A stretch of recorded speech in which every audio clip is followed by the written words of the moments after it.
I was going to make this little video a couple of weeks ago, but I ran into a couple little issues. This is the Ruger Max 9. This is the box it comes in, the elaborate cardboard box.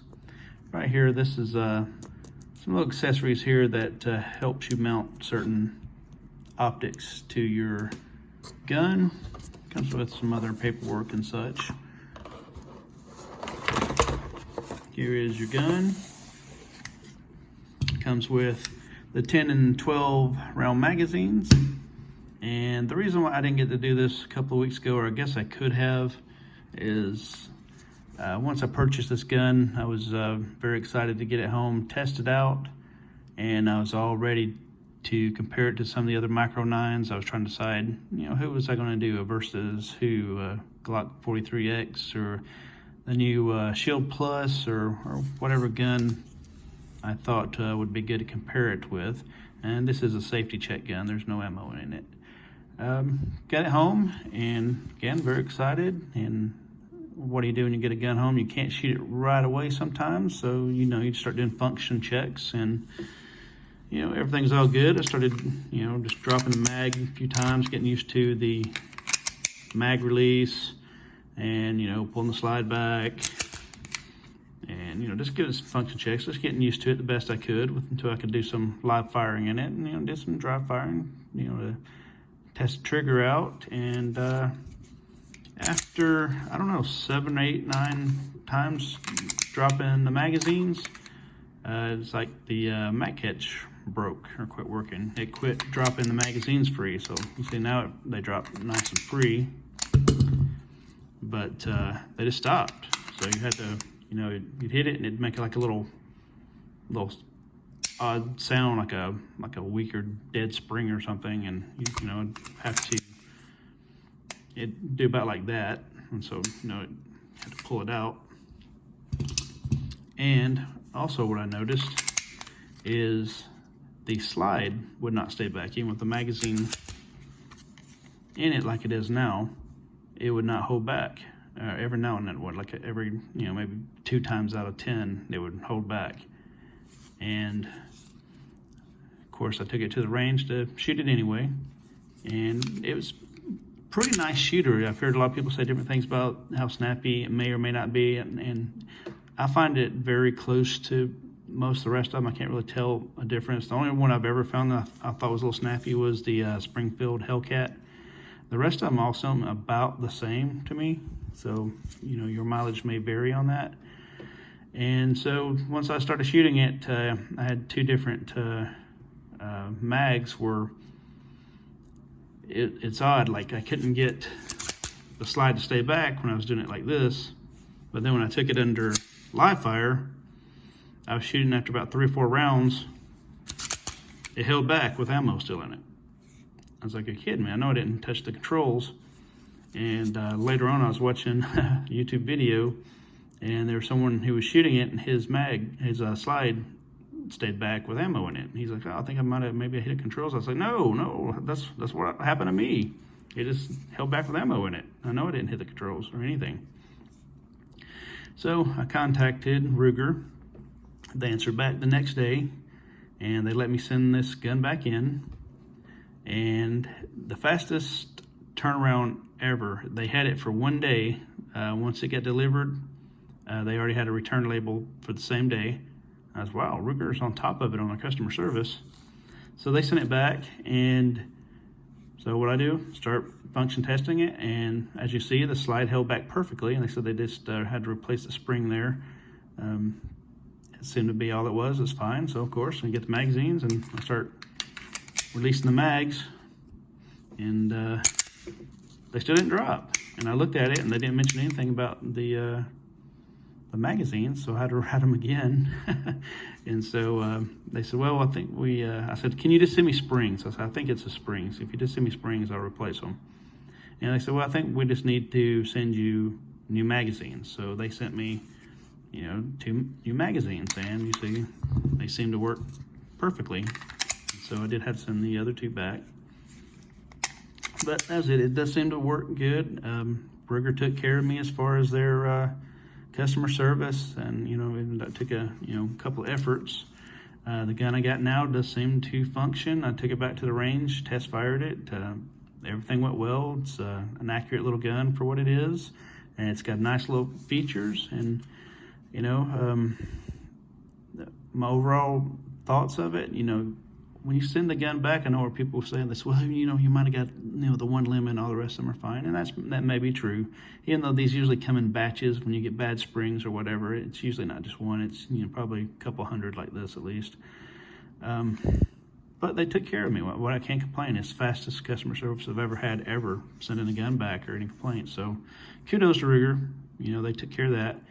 And this gun did come out about the same time as the Shield Plus, and so I was going to review those, but I kind of get a little grudge sometimes when things don't work right, so I probably have to have a few more rounds through this to make sure that it's doing good, but so far so good. But anyway, enough of that.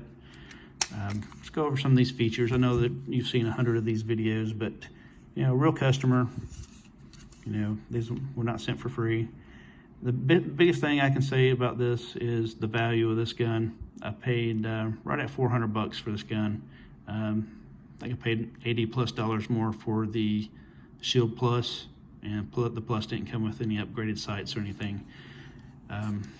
This one does come with the really nice blacked out. It's almost like a Glock style rear, but it's actually metal, but it does have that little football post thing right there.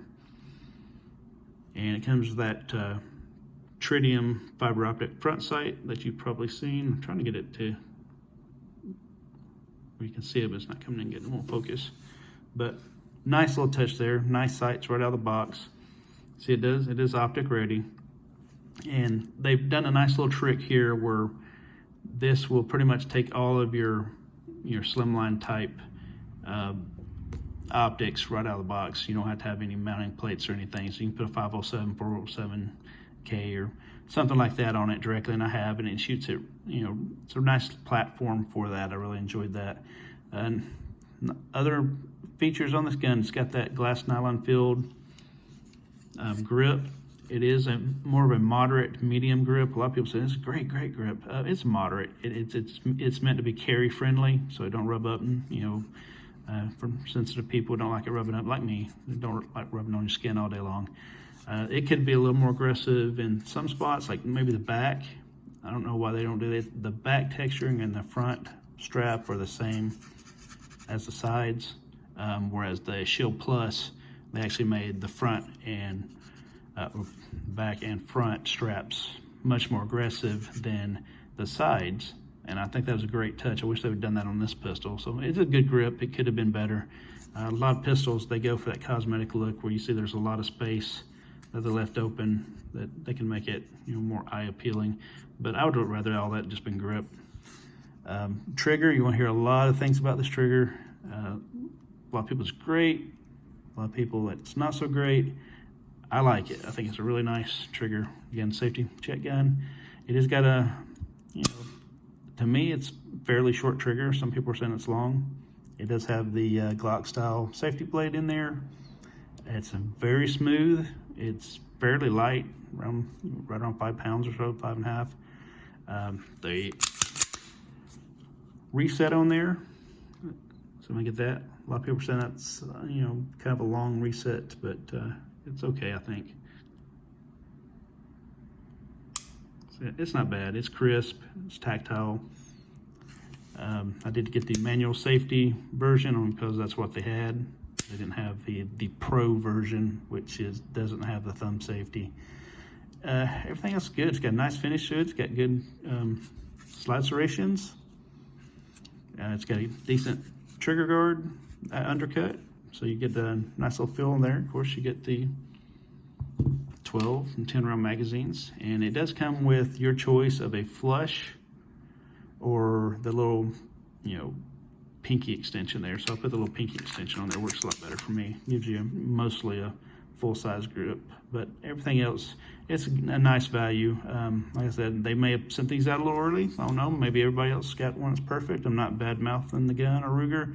I'm just telling you what happened in my experience.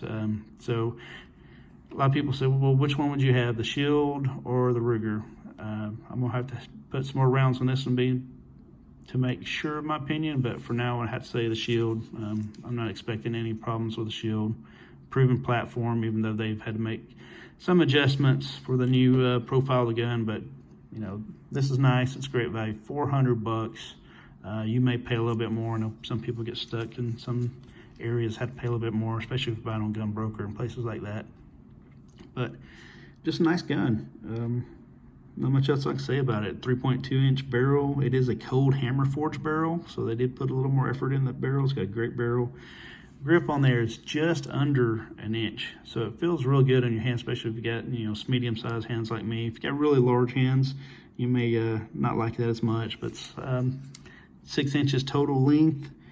What else can you ask for? It's a nice slimline pistol.